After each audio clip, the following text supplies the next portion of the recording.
মহালয়ার দিনে দেবী পক্ষের সূচনা ইতিমধ্যেই হয়ে গিয়েছে। আর কয়েকদিন বাদেই বাঙালির শ্রেষ্ঠ উৎসব দুর্গাপূজা।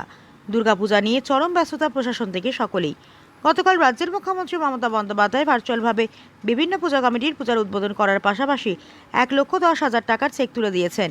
সোমবার দুপুরে বামনগোলা থানার পক্ষ থেকে বিভিন্ন পূজা কমিটিগুলোকে ইতিমধ্যেই চেক বিতরণ করার পাশাপাশি বামনগোলা ব্লক প্রশাসনের পক্ষ থেকে বামনগোলা 80টি পূজা কমিটিকে চেক বিতরণ সহ এই পূজা কমিটিগুলোকে নিয়ে আসন্ন দুর্গাপূজা উৎসবে সুষ্ঠুভাবে পরিচালনা করার জন্য আলোচনা করা হয়। পুজোর দিনগুলিতে যেন কোনো অপ্রীতিকর ঘটনা না ঘটে সেদিকেও পুলিশ প্রশাসন তৎপর রয়েছে।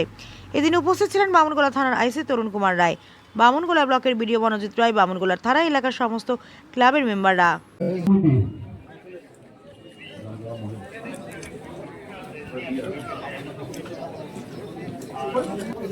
Vivekananda club,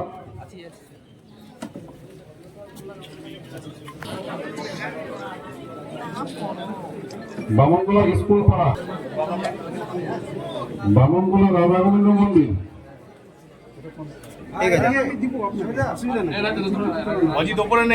Bamangola কৃষ্ণকাল United club,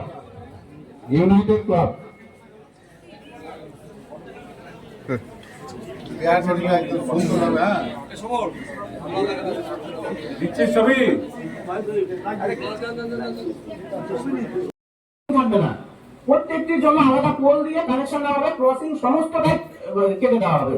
একটু সময় দেন, আমাদের এখান থেকে প্রজেক্ট চলে গেছে, আশা করছি 2-1 বছরের মধ্যে সমস্ত। ইমার্জেন্সিটা হচ্ছে ওই ট্রান্সফরমারটা নিয়ে, বিশেষ করে কারণ মোটামুটি হয়তো মাসে 4-5 ফিউজ মার খেয়ে যায়, খুব চাপ হয়ে যায় ওটাতে।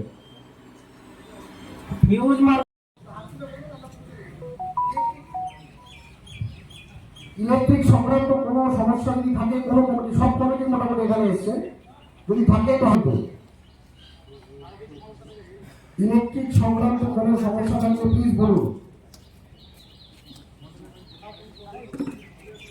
হ্যালো, তাহলে আমরা ধরে নিচ্ছি যে আমাদের বামনগোলা ব্লকের যে পুজো হচ্ছে এবছর আছে, ওনার কাছে গেলে আমরা এটাই তো চাইছি, এই জন্য তাই মানে অনেক আগের তো পোলগুলো পাল্টানো হয়নি, আর সব দিকে কেবল হয়ে গেছে, এখন আমাদের দিকে কেবলও হয়নি। তো যে কারণে আমাদের গ্রামের যে ট্রান্সফরমারটা আছে, সেই ট্রান্সফরমারটা মানে লোড নিতে পারছে না, মাঝে মাঝে ফিউজ মারার প্রতিমানিতে প্রচুর পরিমাণে সমস্যা হয়। যেমন আমরা কিছু ক্ষেত্রে কোনো সময় জায়গাটা আমাদের ডোমাডাঙ্গা যে ট্রান্সফরমারটা আছে একদম মোড়ের পাশে, একদম মেন যে ডোমাডাঙ্গার মোড়টা ওইখানে আছে। কিছু সময় প্রতিমানিতে আমরা কোনো সময় শুকনো বাঁশ বা কিছু আমরা নিজেরা উদ্যোগী হয়ে আপনাদের কাছে সেই চেক পৌঁছে দেবো, এটা আমরা বলে রাখছি। আপনাদের আসতে হবে না, আমরা নিজেরা গিয়ে পুলিশ প্রশাসনের পক্ষ থেকে আমরা আপনাদের কাছে পৌঁছে দেবো।